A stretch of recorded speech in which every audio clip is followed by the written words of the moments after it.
silingan lang, kapitbahay lang namin yung umorder, no. So sa kapitbahay pa lang nauubos na yung itlog natin. Yan. Teo. Yan. Yan. Kaya si Ante, oh. Yan.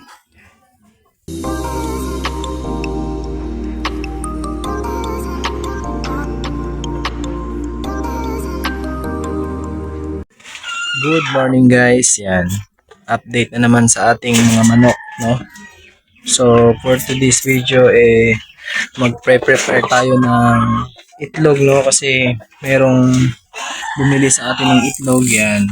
Magpre-prepare muna po tayo ng itlog, no? For this video kasi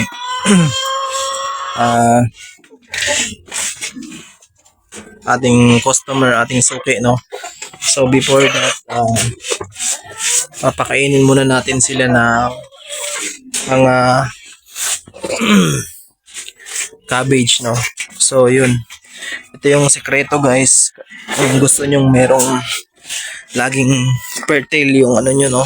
Yung mga itlog nyo, cabbage. Yan. So yun, no? Kumuha ako sa trabahoan namin guys ng mga cabbage. Yan, hindi na gamit. So yun yung binibigay ko sa ating mga alagang Rhode Island, no? Yan, mga cabbage guys. So yan, bigay natin guys, no? Yan, ganyan lang kasimple ang pagbibigay ng cabbage sa ating alagang Rhode Island. So yan, no? Meron naman mga extra doon, mga reject nila, mga rejecto nila guys. Ito yung pinapakain ko sa kanila. Yan, ganyan, paborito nila to guys, no? Yan. Yan, no? Yan guys. Yan. Dami pa dito guys. Stock.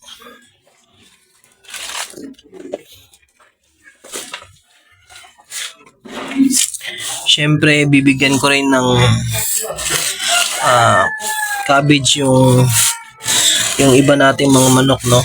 Yung mga 2 months, then yung 3 months, para masanay na sila sa pagkain na to.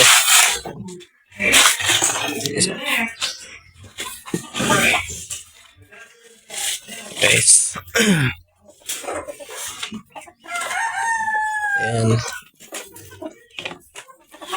Yan yung ano ko guys, no? Yung technique ko para kahit one rooster lang kayang-kaya, no? Yan, tignan nyo. Binigyan ko sila kagabi guys. Yan, ubos na lang. Binigyan ko na sila kagabi. Tapos ubos na yan. Papakainin ko na naman sila. Yan. So ganyan lang guys, no? Basic na basic lang. So yun guys, no? I-prepare muna natin, no? Yung mga itlog. Medyo madilim. Ilawan muna natin. So ayan na. Ating i-prepare muna ang order. 1 2 3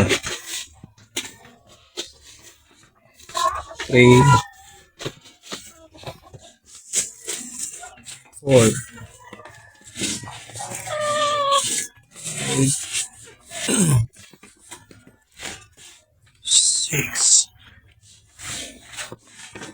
6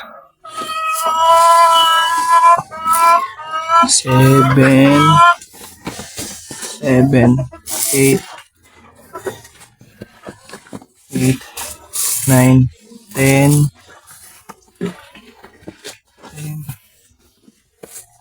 2 4 6 8 10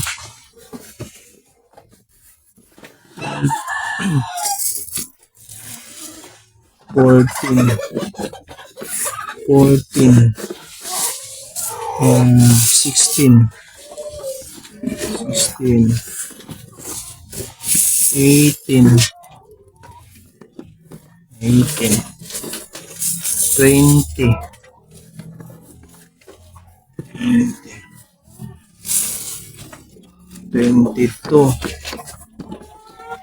22 tapos dito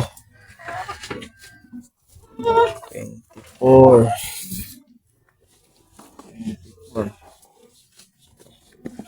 Wow.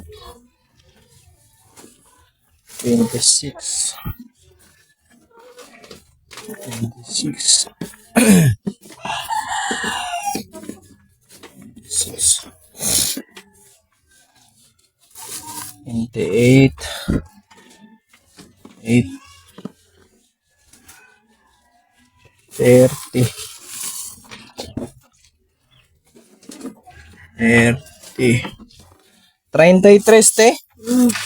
33. Yan. So, yan, 33. So, itong kagandahan dito guys, kasi silingan lang, kapitbahay lang namin yung umorder, no? So, sa kapitbahay pa lang, nauubos na yung itlog natin. Yan. Teo!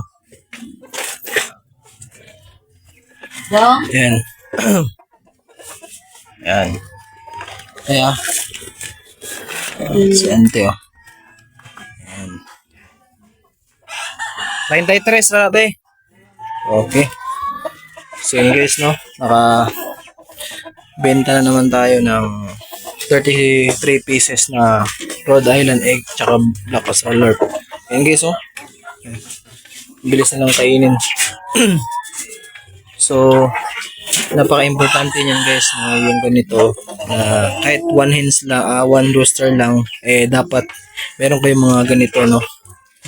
Alam niyo po ba kung ano yung benepisyo nito? Yung cabbage. Yan. So, nakakatulong po yan para maging productive yung fertility, no? So, maging maraming similya na may tutulong, na may dudulot itong ganitong pagkain, no? Yan. Yung mga ganito po. Mga mga dahon-dahon yan. So, proven and tested na po ito kasi based sa research, no? Ni-research ko po ito. Talagang malakas yung productivity ng ganito, yung mga cabbage to fertility, no? Yan. So, yun, no? Ito yung mga natin. Laki na, guys. Paborito rin nila to, guys. So, dapat ganito, mga ganitong edad pa lang sinasanay nyo na yun yung mga Rhode Island, no? Laki na, guys, oh. Yan. Ito, guys, pag walang bibili nito, isoswap ko to para hindi iwas inbreed, no? Isoswap lang natin to para iwas inbreed. Yan. So, yun lang, no? At least, mayroon kayong natutunan na naman for this video. I hope nag-enjoy kayo, guys, no? Yan. So, yun lang, no? Sa mga gustong maging productive yung kanilang rooster, kailangan nyo ng ganito, guys. Yung cabbage. Yan, mga cabbage ba? Yan. So, para maging productive, no? Yan. So, saan kaya to? Lilipad na naman itong isa. So, yun. Ubus yung itlog natin, guys, no? Yan. Ubus ang itlog. So, ganun lang, no? Ganun lang kasimple. Binenta po kasi natin kasi, puno na po yung incubator natin, no? Marami na tayong nalulod. So, yan. Tapos, yung mga piso natin, mabilis din nauubos. Yan.